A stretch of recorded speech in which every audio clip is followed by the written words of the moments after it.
Are you a woman in the corporate world, striving to break barriers, challenge unconscious bias, and lead the way for women in leadership roles globally? If so, this is the podcast for you. Introducing Leading Ladies Who Lunch. The lunch hour is usually the time when colleagues get together for real, honest conversations about work, life, and everything in between. In each episode of Leading Ladies Who Lunch, we'll delve into insightful discussions and share actionable strategies to help you navigate corporate life. Co-hosted by me, Cicy George, a leadership development architect and inspirational speaker. I'm thrilled to share my experience and expertise on leadership, mentorship, and organizational intelligence to help you own your career. And me, Rachel Lowndes, CEO and founder, imposter syndrome expert, and mindset coach at Rachel Lowndes Coaching and Consulting. Passionate about helping women conquer imposter syndrome and unleash their inner confidence to get the recognition and promotions they deserve. Jam-packed with insightful conversations, expert advice, and inspiring stories from a diverse group, we'll explore how to overcome obstacles, shatter those glass ceilings, and build unshakable mindsets to unlock your true potential. So whether you're sipping a coffee or enjoying a meal at your desk, tune in for a no-host bar lunchtime chat. Episodes will be dropped every 2 weeks. You can find us on Apple Podcasts, Spotify, or wherever you get your podcasts. And don't forget to hit that subscribe button. Leading Ladies Who Lunch, empowering women, one conversation at a time. Welcome back to the Leading Ladies Who Lunch podcast. We are so excited to be here with you all today for the second part of our Menopause series. And this time, we are going to be joined by our special guest, nurse practitioner, Abby Prushansky. Now, Abby started Full Circle Premium Health and is here today to talk about a topic that we really need to give more visibility and airtime. And that's why we have the first part of the series, and now we're doing the second part of the series, because as a dedicated mother and women's health practitioner and health provider, Abby's mission is to champion the autonomy of every woman she cares for. And Abby has cared for hundreds of women of all ages and stages of life. Now, as a woman about to enter the perimenopausal season of her life herself, Abby has spent hours upon hours studying options for women to help them face the challenges experienced at this time of their lives. Now, she created Full Circle Premium Health so that women will have a compassionate and empowering place to call home. Abby, welcome. It's so amazing to have you here with us to shed some medical light on this conversation for us and our listeners today. Yes, thank you so much for having me. I'm always happy to dive into these kinds of conversations because we don't get enough of them. You know, most of us have grown up in a society where our mothers, grandmothers, great-grandmothers, these were all conversations that either were never had or were behind closed doors. And many women have and continue to suffer in silence. And I just don't think we need to do that anymore. Yeah. I love that. I'm also about to enter the perimenopausal portion of my life, so I'm really excited to dive right in. And as we are saying, I think this conversation is like to the point you're making is kept quiet for some reason, almost like we're embarrassed to talk about women entering this part of their lives. You don't hear a lot of people, even amongst my friends, we're still not having these conversations, and we're all about to enter perimenopause. And then you don't hear about people talking about this in public either. So because we're not having this conversation in the workplace also, what made you want to open up the conversation? Well, I would say this. I think there was a lot of misconception about perimenopause to begin with, right? We didn't really think of it as a phase into a transition into another aspect of our life. We just thought one day we wake up and we no longer have a menses or menstruation or a period, whatever you want to call it. And then society says we're of no use any longer, right? We can't bear children, so we're of no value. And then we kind of skulk away. And I actually think this can be one of the most empowering and enlightening seasons of our life. But we have to know what the transition's going to look like. And it's not going to look the same for everyone, but there are some basics that are relatively the same. And then we have to, you know, we can eat as well as we want and we can exercise as much as we want, but there's a portion of we can do all the right things. and still our lives aren't the best that they could be. And that's because we're battling against our hormones. And there's only so much we can do everywhere else if we don't address the underlying issue. And the fact is, women can hit perimenopause from 45 to 55. That's the average, which means you can start having perimenopausal symptoms 10 years before that. So a woman in her mid 30s could start having things. They're going to hawk it up to, I just had a fight with my husband or my partner. Oh, I just didn't sleep well last night. Oh, it was too much alcohol. Oh, it was the stress of work. And for a while, that's the beat, right? To the drum that we're going to. And then we wake up one day and then we're like, oh, actually, maybe all of that was this. So I feel like as women, especially women in the workforce or women who are running larger corporations, if we can equip them with enough knowledge that when these things start happening, maybe they won't brush it off so easily and they'll seek help to be able to function at the highest level they can. Because we all know men would not sit around and suffer in silence or wait. So I don't think we should either. Yeah. Totally agree with you there. I mean, perimenopause and menopause is a complex situation, right? With very little information out there. And, you know, then probably like to your point there, where you're talking about like some of the experiences, there's probably about, you know, 1,001 or more symptoms associated that could be attributed to perimenopause and menopause. But, you know, most people are probably familiar with menopause and what that means, which is that your periods stop. But, you know, there's not much known about perimenopause. It's kind of a relatively new terminology. I only heard about it a few years ago when I was like, wait, what is that? You know?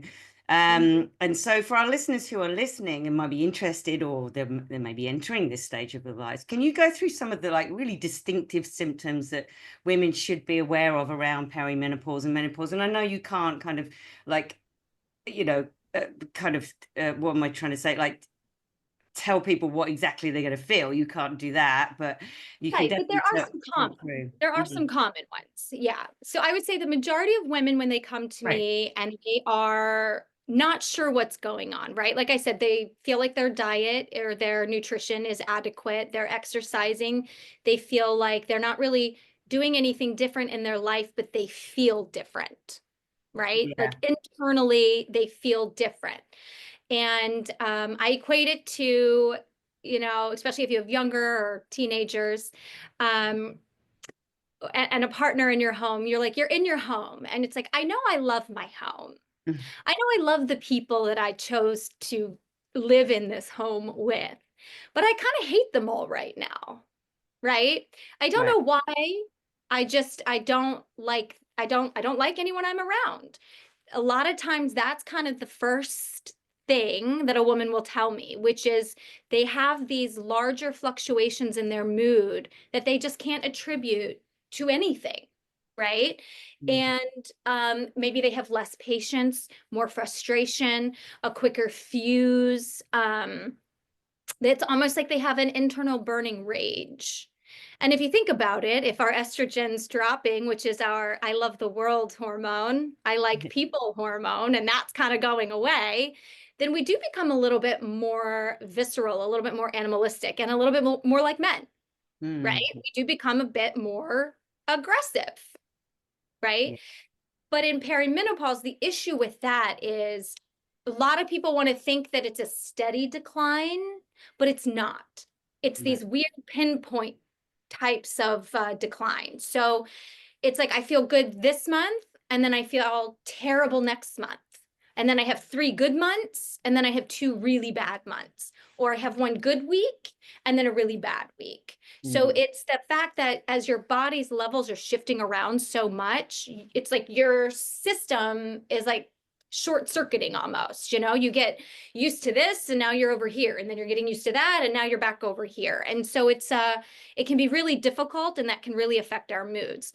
The other ones are disruption in sleep, right? Suddenly I'm waking up at 2, 3, 4 in the morning. I don't know why. I'm going to bed at the same time. I haven't changed my nighttime routine, but I wake up and I can't go back to sleep.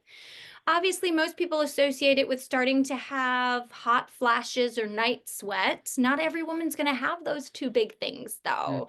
But it doesn't mean that you're not hitting perimenopause. The other one is they start to get a little bit of some abdominal weight that they can't get rid of, no matter how much they diet, no matter how much they exercise, no matter what they do. They're like, I don't gain weight anywhere else, but it's just a little bit right here, and I don't know what it's from. Obviously, hair loss is also a big one, right? And if you think about it, if you've had children, for those who have, you go through a postpartum phase where your body now kind of lets go of all the lovely, luscious locks you've had for 9 months. And I mean, it can come out in the handfuls. It's very similar in perimenopause. Women are like, I just start getting this really like loose kind of hairline. I'm thinning out here and I'm thinning out here. I don't know what's going on. I mean, those are pretty much kind of the big ones. Yes, they can start to have changes in their periods, but that doesn't happen for every woman. And it's different. One woman might say, you know, my period was 3 days, now it's 5. It was super heavy, now it's light. I missed a period here, but I have 6 normal periods. So I tell every woman, don't rely on just your menses, right? Because there's a lot of other symptoms that you can have in perimenopause that are not like the 3 big ones that we think about. Yeah. I mean, it's huge, and there are so many that you can experience. And there's no, I was trying to, the word I was looking for was diagnose before, but obviously, like, I'm in this phase, so now I'm forgetting words very easily. And there's There you go. the guest we had on in the first part was talking about her experience, and that she thought she had dementia. And I'm kind of getting into that space where I'm like, what am I doing? Why am I cleaning my teeth at the kitchen sink when I started in the bathroom? You know, this is like actually happening to me. Oh, So it can be really hard, you know, and I tell women, do you remember in that like pregnancy brain, if you have had children, it's like pregnancy brain on steroids. Like you walk into the room, like, no, I know why I came in here. There was a purpose, but I don't remember what it was. So I'm just going to leave. And sometime I'll remember what I came in here for a few hours from now. Yeah, exactly. I mean, so just on that then, how can women manage these symptoms they experience adequately so that they can feel a bit more in control of their bodies and, you know, understand how they might be reacting outwardly in places like home and work? Yeah, I mean, listen, obviously the best nutrition you can have for yourself is always going to be helpful. Trying to get adequate sleep and all of those things. But there comes a point where you need to look at your quality of life. And even if you're doing all of those things to the best of your ability, but your quality of life is not where you want it to be, then you might want to think about hormone replacement therapy. And for most of my women who qualify for it and have started it, you know, I tell everyone, try to give it 3 months before you say yay or nay. The first month, our body's like, whoa, what is this? The second month, your body might be kind of adjusting. And then by at least the end of the 3rd month, you'll be able to see if you have some symptom relief. A lot of women actually will have great symptom relief. And if you have some but not all, then you start tailoring the dosages, right? And if you're using a compounding pharmacy, then you have a little bit more flexibility in what dosages you're ordering someone. But compounding pharmacies are not covered under insurance because they can't be regulated by the FDA. So then those women who opt to use insurance will you obviously go the normal pharmaceutical route. It's just you have a little bit less leeway in the dosages that you give. And that's really, I mean, you can do it orally, some do it topically with a cream, some will do it topically with a patch. There's a lot of different kind of routes and avenues, and it's not a one size fits all. So you might start here and that might be all you need and you might feel great. Or you might be someone who starts here, but you got to kind of go this way to get to where you want to be here. And you just don't know. Like none of us can tell you where you're going to fall in that line. And that's why you have to work really, really close with whoever you see, right? Which is hey, I felt great last month, but I'm not feeling great now. It's also normal to have different dosages as perimenopause progresses because I think people forget because we're saying replacement that it's like we don't have any anymore. And if you're perimenopausal, that you do. You are still making your own hormones. It's just there's these dips, right? Mm. And so you might hit a point in your perimenopausal journey where now your body's level creation has gone down again. And then you might be like, oh, I don't feel as good as I did last year. Oh, well then, maybe you need to go back to whoever your provider is because you might need to dose adjust. Yeah. So it's a work in progress with whoever you're working with to try to keep you at the height of feeling great.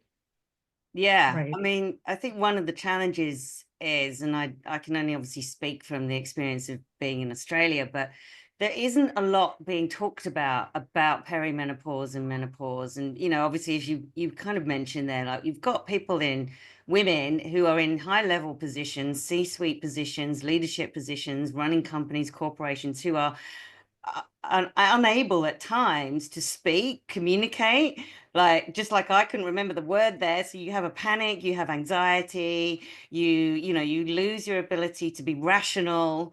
And yeah, you go to your doctor, which if you listen to the part 1 of this series, there's a very interesting story from our guest about, the fact that she thought she was getting dementia. She was planning her life based on the fact that she was losing her marbles.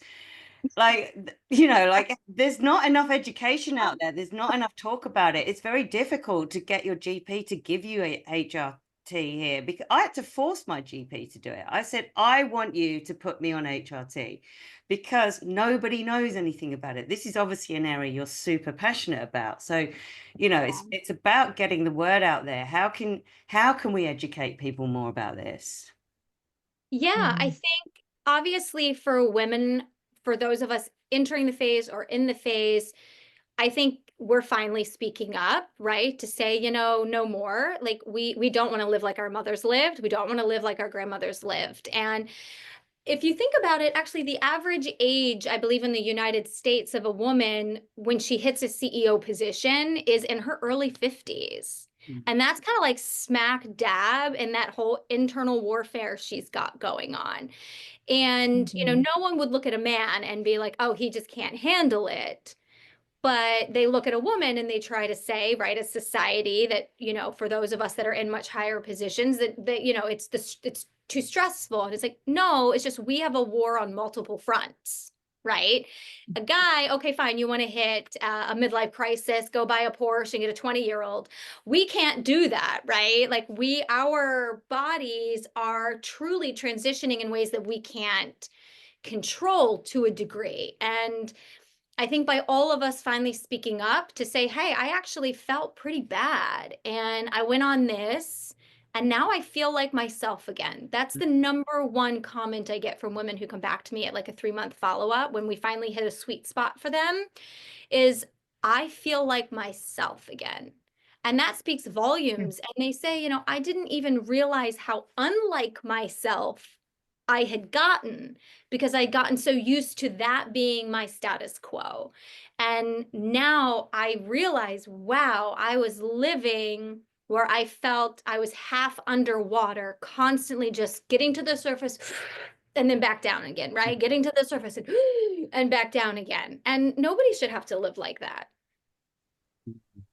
No, oh my gosh, that sounds awful. I'm definitely not looking forward to not feeling like that, to feeling like that and not feeling like It's myself. also And it is really hard to bring that to work. It is, right? And I think when we're in a great state, right? Physically, emotionally, psychologically, we are amazing at what we do, right? We can do things, let's be real, that most men in the workforce can't do. Yeah. But we need a clear state of mind. We need to be at our best level to do that. And, for women who I feel like start to reach that point and either back down or back away or feel like they're not cut out or they're not good enough, Mm. maybe take a second and step back before you just give up and Yeah. actually evaluate, okay, how much of my issues or my suffering or my decisions are being based on the fact that I might be in this transitional aspect of my life, not because I'm not good at what I do or I can't handle the stress of this career, because most of us can. Yeah. Yeah. That's a very good point, because I think Right. the lack of education or the lack of knowledge around this subject, and the feelings and the experiences you might have can lead you, because your rational brain is like, well, I'm just stressed and maybe this isn't the career for me, or maybe, and you're making decisions based on what you know, because that's what you know. But actually what you don't know might be, pertinent to, like, oh, actually what I do need is just support with this phase of my life, and then I can still stay in this career and still be that decision maker. Because I think what's happening is that corporates and corporate America, corporate UK, corporate Australia is losing really key, experienced, talented, knowledgeable women at this stage of their life. And then we have a problem with women in the C-suite, and this potentially is why. Right? Yeah, we're not having very good overlap, right? Yeah.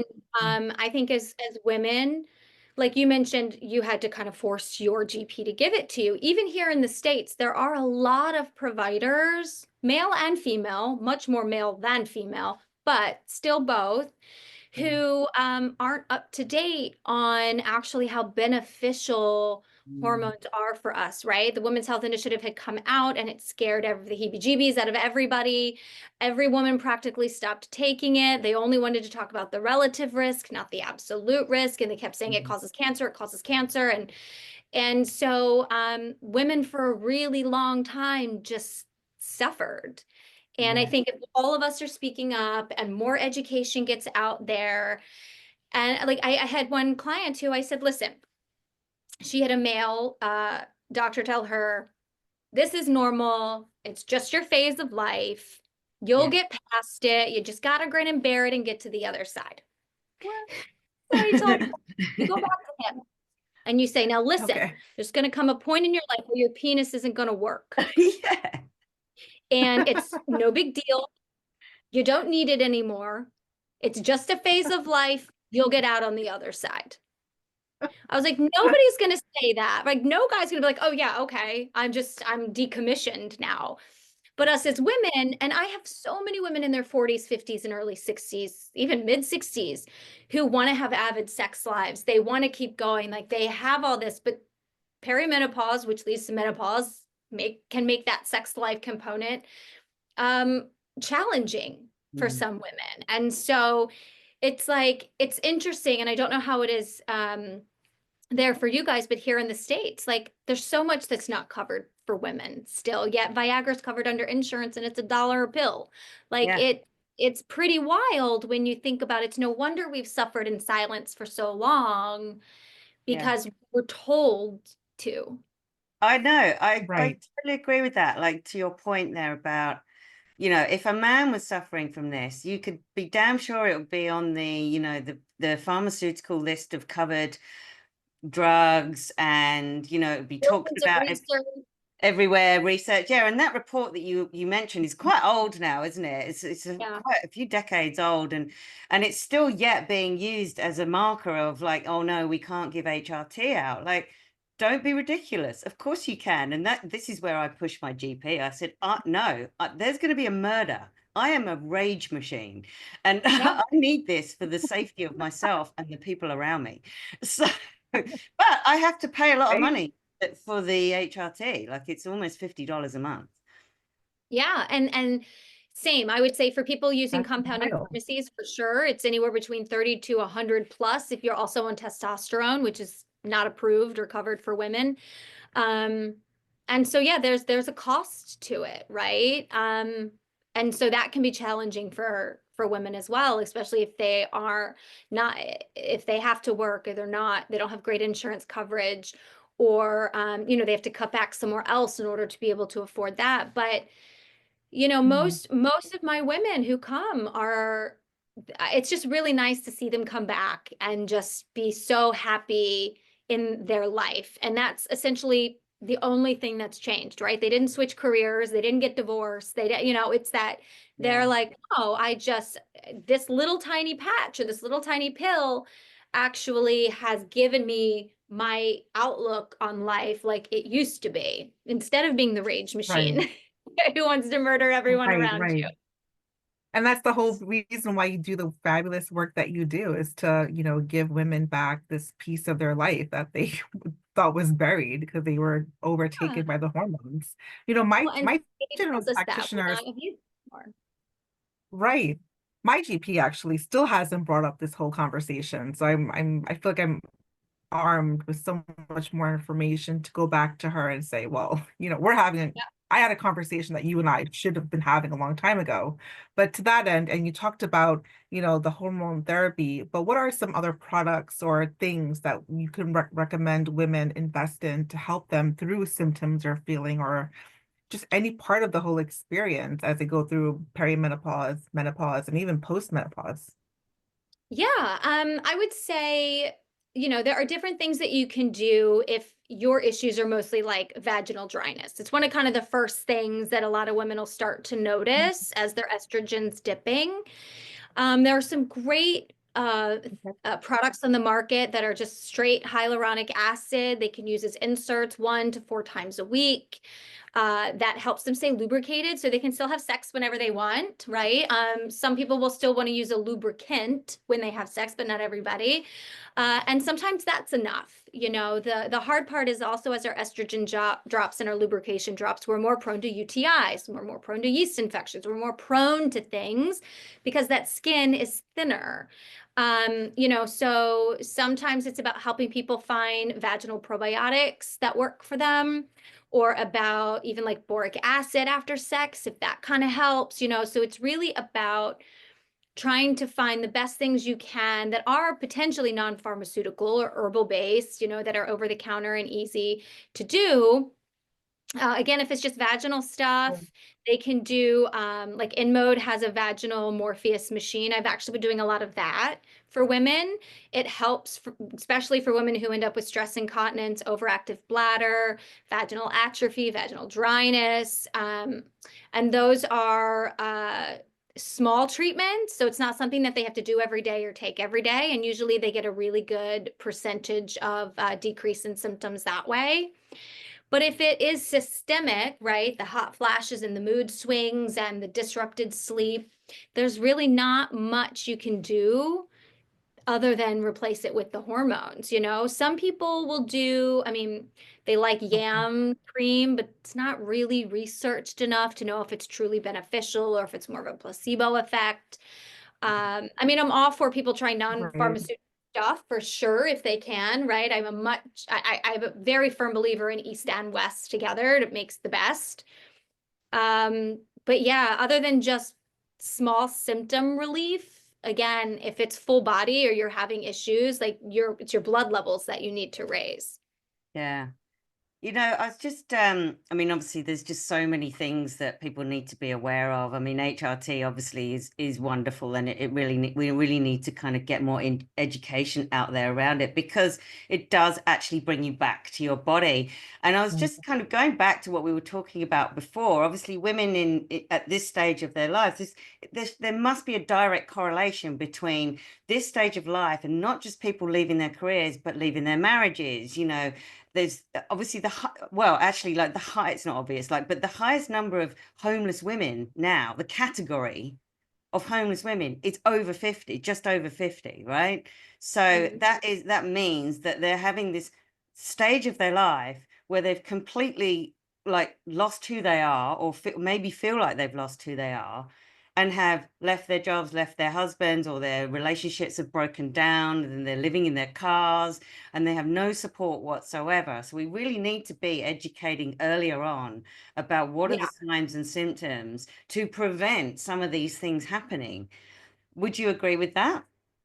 I definitely agree with that. I think one of the hardest aspects is that the majority of providers aren't getting great quality education, even in school. So they're coming out of med schools, or they're coming out of different types of nursing schools, and they're not equipped and armed with information. So if they don't have it, how can they give it? Yeah. And, so I think we do a big disservice there. But it even boils down to the fact that we don't teach women about their bodies in general, right? Yeah. We don't teach them about Right. what their period even is, Mm-hmm. and how their cycles even work. Yeah. And, what it means, and how, so many of women, because I'm also a midwife, so many women come to me because they're like, I don't know how to get pregnant, right? We spend our whole lives trying to not get pregnant, that then now they want to have a baby and they don't even know how their body works to get pregnant. Yeah, that's true. And That's so if we're not teaching them the beginning of our life cycles, how in the world do we expect to teach them the end of it?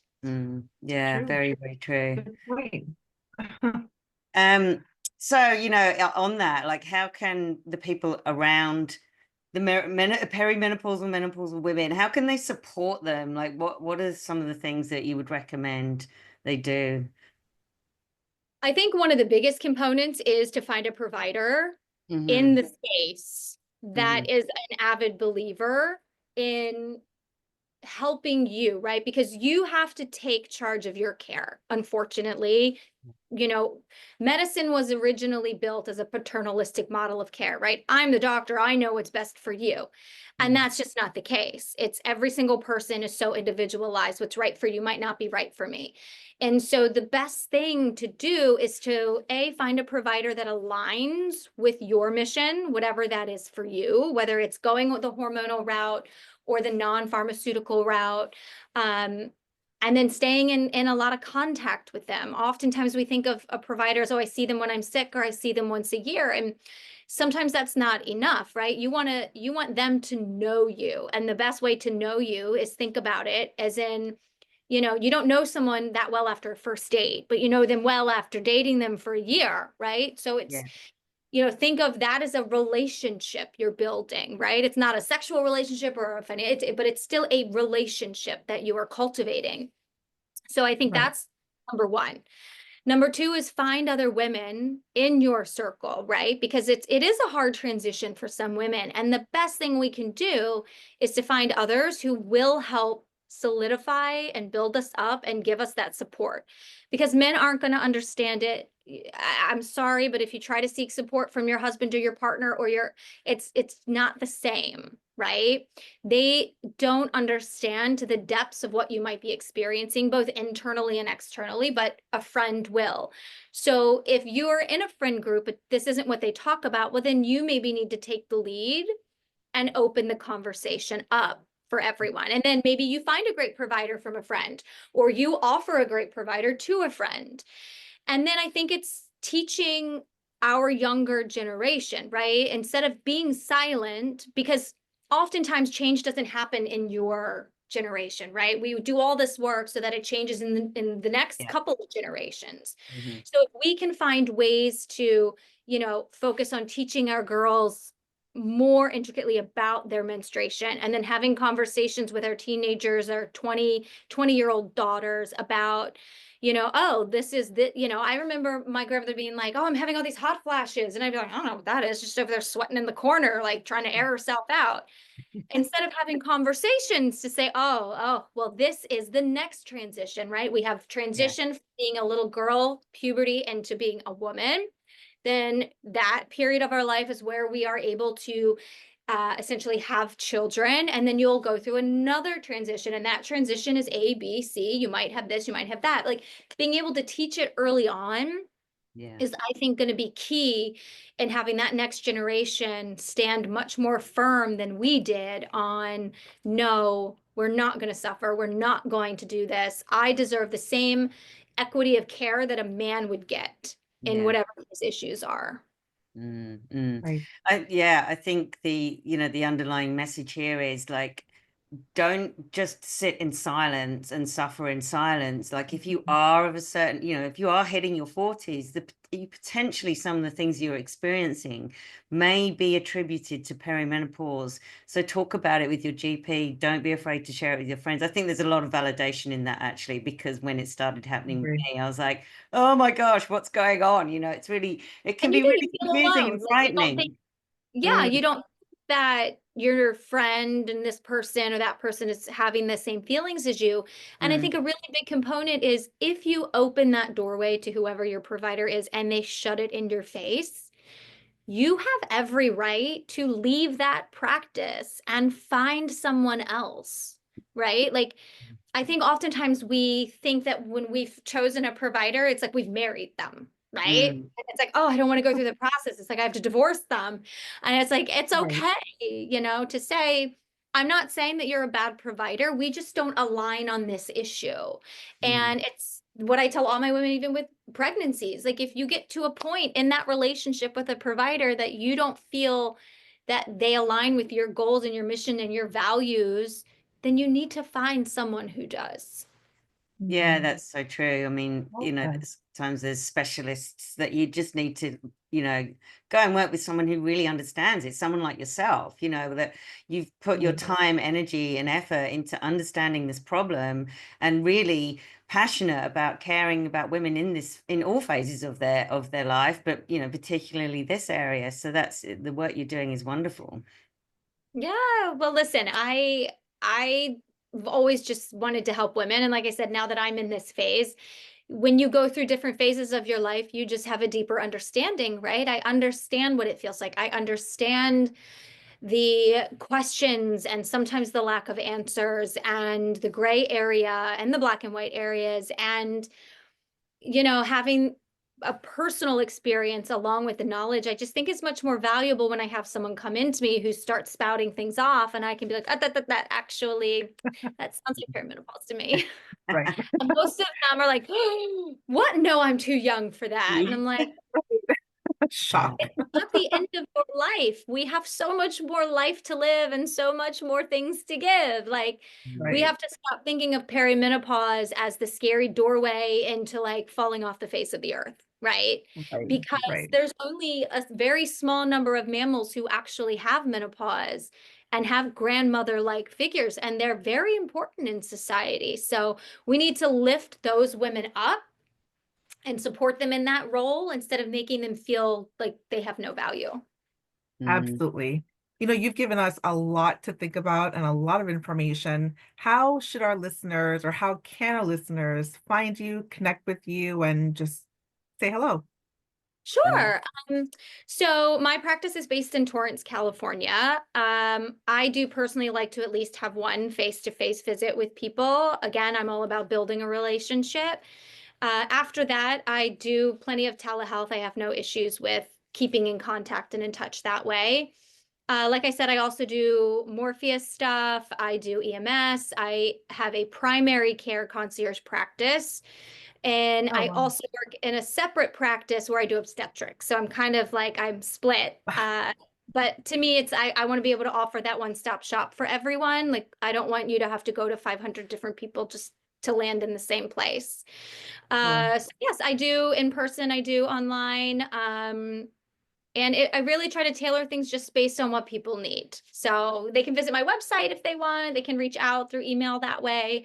I try to get back to people as quick as I can, knowing that, like last time, I unfortunately had to cancel on you guys because I had to run and deliver a baby. Delivering a baby, bringing Good life into the reason. world. What's your I do apologize for that, but it was a great birth Oh and it was no, a cool we have baby. no problem with you bringing life into the world. So what's your website, my love? So it's just fullcirclepremiumhealth.com. Yeah. And my location's on there, my suite number is on there, my phone number, all of it is on there.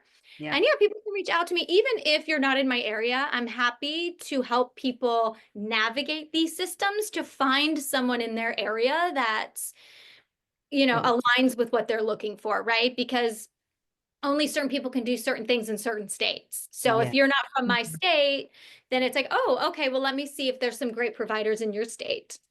Amazing. Brilliant. Awesome. That's helpful.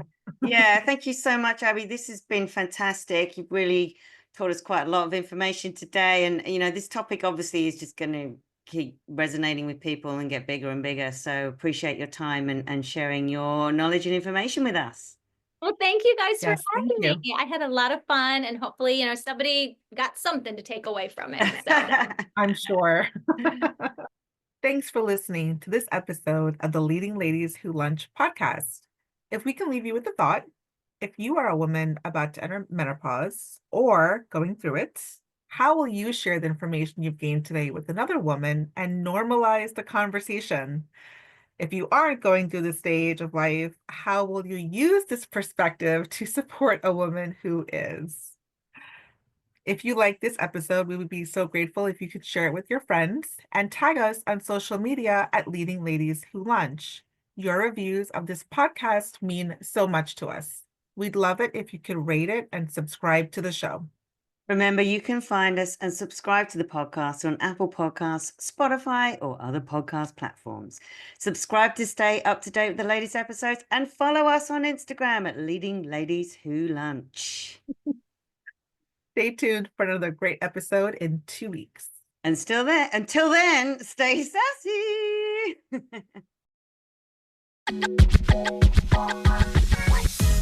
Thank you for joining us on the empowering journey at the Leading Ladies Who Lunch podcast. We hope you've enjoyed our insightful discussions, actionable strategies, and inspiring stories that we break down during each episode. If you haven't already, make sure you subscribe to Leading Ladies Who Lunch on Apple Podcasts, Spotify, or your favorite podcast platform so you never miss an episode. And remember, the conversations you've heard on this podcast are just the beginning of your journey. Let your voice be heard, inspire change, and continue breaking barriers as you lead with authenticity, resilience, and unwavering determination.